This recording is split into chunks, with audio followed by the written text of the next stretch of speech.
할렐루야. 화요 말씀 시간입니다. 오늘 본문은 사무엘하 4장 1절부터 12절까지 한 장 전체단데 내용이 한 스토리로 되어 있어서 다 읽도록 하겠습니다.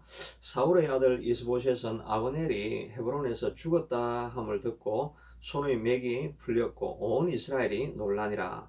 사울의 아들 이스보셋에게 군지관 두 사람이 있으니 한 사람의 이름은 바하나요 한 사람의 이름은 레갑이라. 베냐민 족속 에브론 사람 림몬의 아들들이었더라. 부에롯도 베냐민 지파에 속하였으니 일찍이 부에롯 사람들이 깃다임으로 도망하여 오늘까지 거기에 우거함이더라.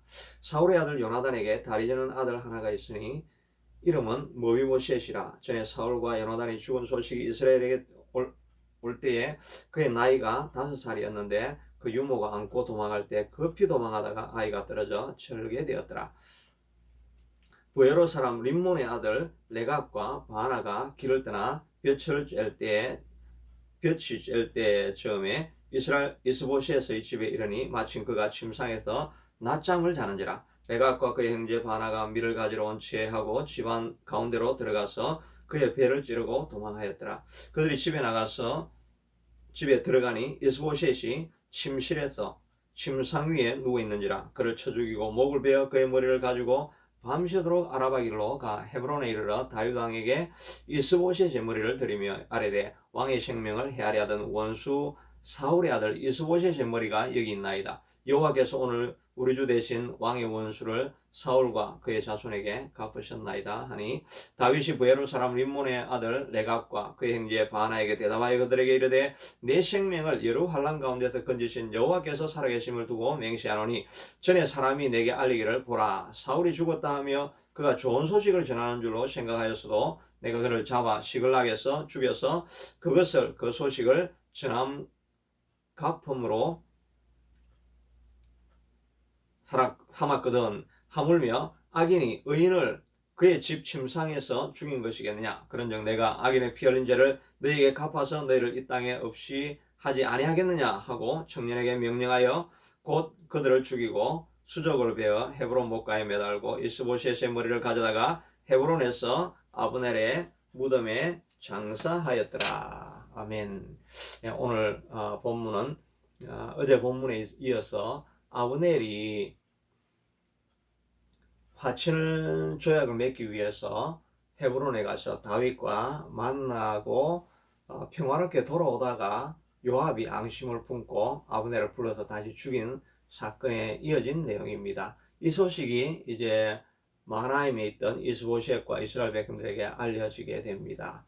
그들의 군대 장관이었고 모든 실세를 가지고 있던 아브넬이 무엇보다 자기를 버리고 다윗에게 갔다는 것도 놀라운 일이지만 거기서 죽었다는 소식을 듣고 이스라엘 백성들도 깜짝 놀라고 이스보셋도 이제 자기의 살 길이 없다 이런 생각을 가지고 맥이 다 풀렸더라고 말하고 있습니다. 이런 나라가 혼란하는 와중 가운데 레갑과 바하나라고 하는 군대 장관이 그 틈을 노려서 어차피 다윗이 왕이 될 것이니까 이제 다윗에게 투항하기 위해서 공로를 세우기 위해서 이스보셋을 몰래 찾아갑니다. 낮에 낮잠을 자고 있는 이스보셋의 배를 찌르고 목을 잘라가지고 그 머리를 들고 밤새 달려서 헤브론에 있는 다윗에게 가져갑니다. 그리고 훈장을 받을 줄로 알고 상급을 받을 줄로 알고 당신의 원수의 머리를 가져왔습니다. 하나님께서 당신의 원수를 갚게 해주셨습니다. 기뻐하십시오. 이렇게 전달했지만 다윗은 그 앞에 엄하게 그를 문책하고 진노합니다. 내가 그 전에 사울을 죽인 자도 상 받으러 좋은 소식을 전하러 온 것 같았지만 내가 그를 죽였었는데 하물며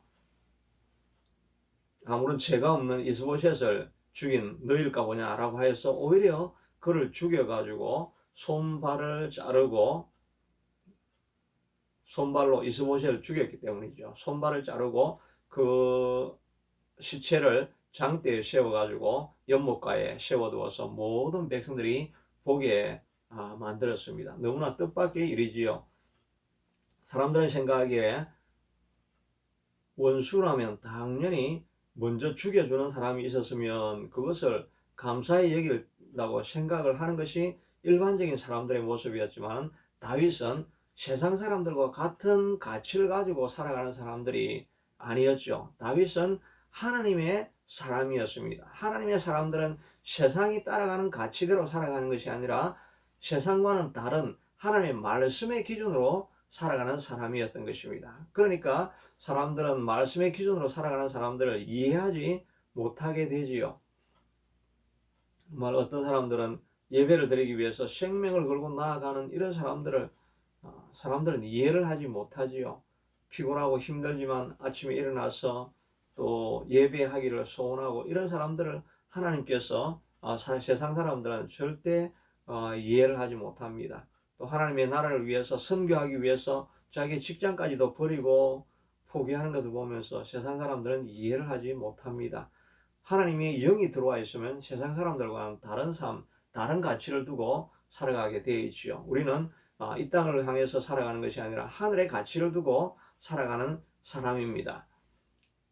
영원한 천국에 쌓아둘 보화를 쌓아두기 위해서 이 땅을 살아가는 사람들입니다. 우리의 시민권은 이 땅에 있는 것이 아니라 하늘에 있기 때문에 세상과 다르게 사는 것이 너무나 당연한 것입니다. 세상과 똑같이 살아가는 것은 하나님께서 기뻐하지 않는 것입니다. 로마서 12장 1절 2절에 보면, 그러므로 너희는 이 세대를 본받지 말고, 이 말은 do not conform to the pattern of this world, 이 세상의 패턴, 이 세상의 사고방식, 그 패턴을 따라가지 말고라고 말하고 있습니다. 세상의 패턴은 원수를 보면 끝까지 징벌하고 원한을 갚는 것이 세상의 패턴이지요. 그러나 하나님의 패턴은 무엇입니까? 오른쪽을 뺨을 때리면 왼쪽 뺨도 대고, 또 원수가 줄이거든 먹이고 그를 입히고 돌보는 것이 그리스도인의 삶의 패턴이라고 할 수가 있는 것입니다. 그러므로 우리는 이 땅의 가치를 따라서 살아가는 사람이 아니라 이 세대를 본받지 말고 하나님의 뜻을 본받아 살아가는 사람이 되어야 할 것입니다. 역사를 돌아보면 이 사울의 집안에서는 끊임없는 이런 암투와 또 암살과 전쟁이 집안에 끊이지를 않습니다. 사울은 세상적인 가치를 가지고 살아가는 사람이죠. 그러나 다윗은 하나님의 가치를 가지고 이 사울의 집안을, 원수의 집안을 극진하게 대적을 하지 않습니까? 사울을 2번이나 살려주고, 또 아브넬이 죽었을 때 극진한 마음으로 애통하면서 장사 지내주고, 사울이 죽었다는 소식을 듣고 온 백성에게 애가를 지어서 부르며 그를 칭송하고, 또 그를 도와주었던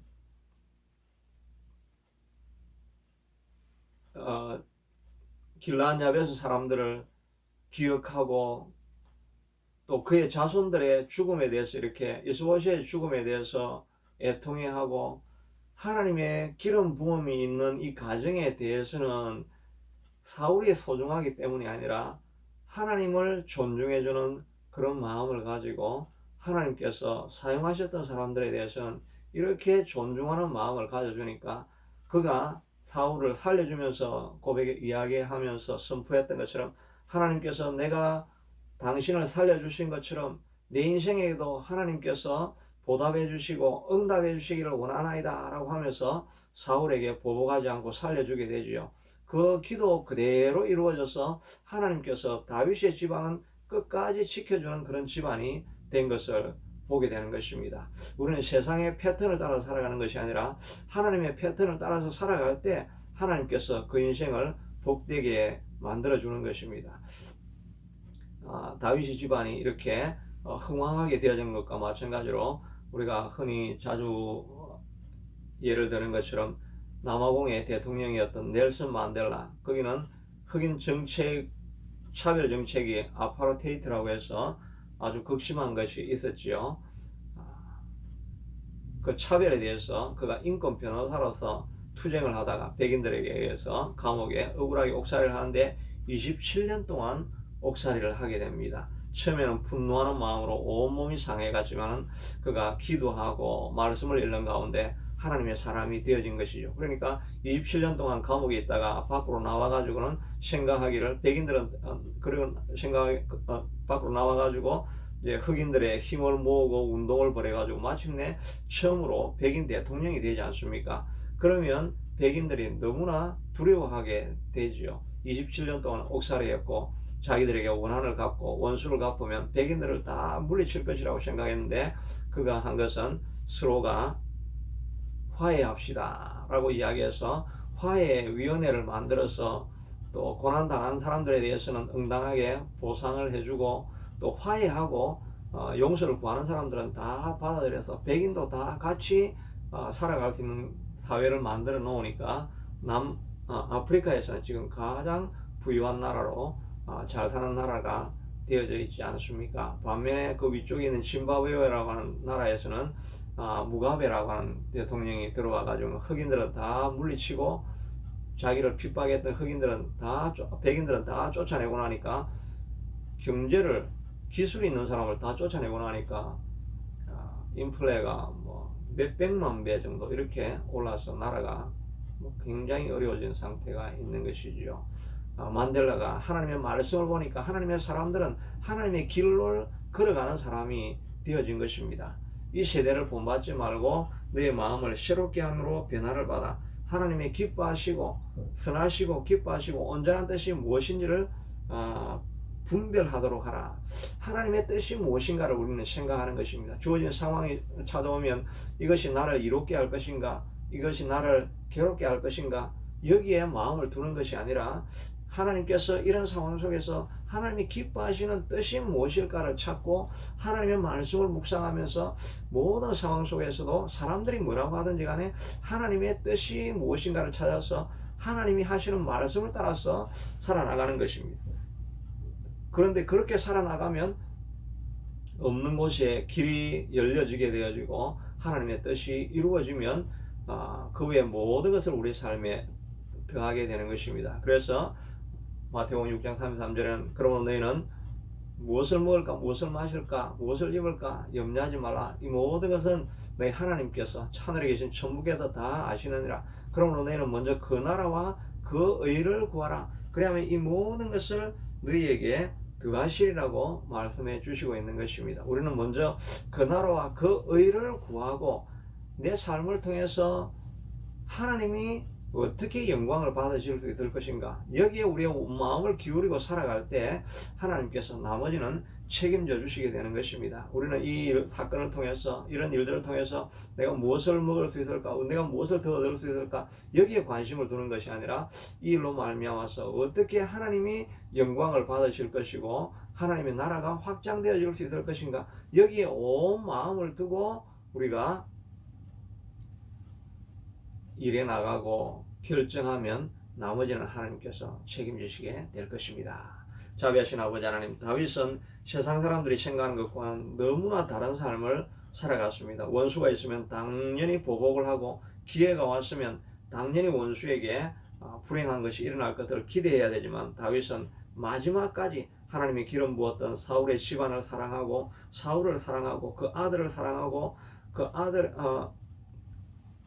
원수가 되었던 아들의 그 장관까지도 사랑하면서 그들에게 마지막까지 애도와 경의를 표하는 그런 모습을 보게 됩니다. 세상 사람들하고는 완전히 다른 길을 걸어가는 것입니다. 우리도 예수 그리스도를 영접하고 난 이후에, 예수 그리스도의 사람이 되고 난 이후에는 우리의 모든 가치와 우리의 모든 생각들이 이 세상을 본받지 아니하고 하나님이 주신 길로 걸어가는 사람들로 바뀌어 주시기를 간절히 원하고 소원합니다.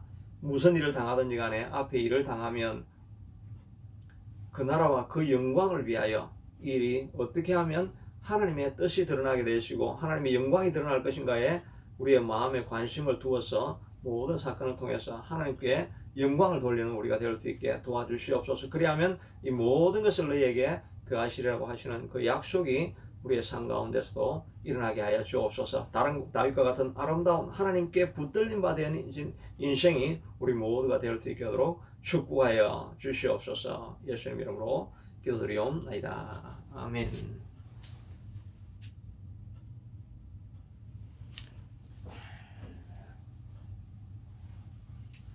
주님.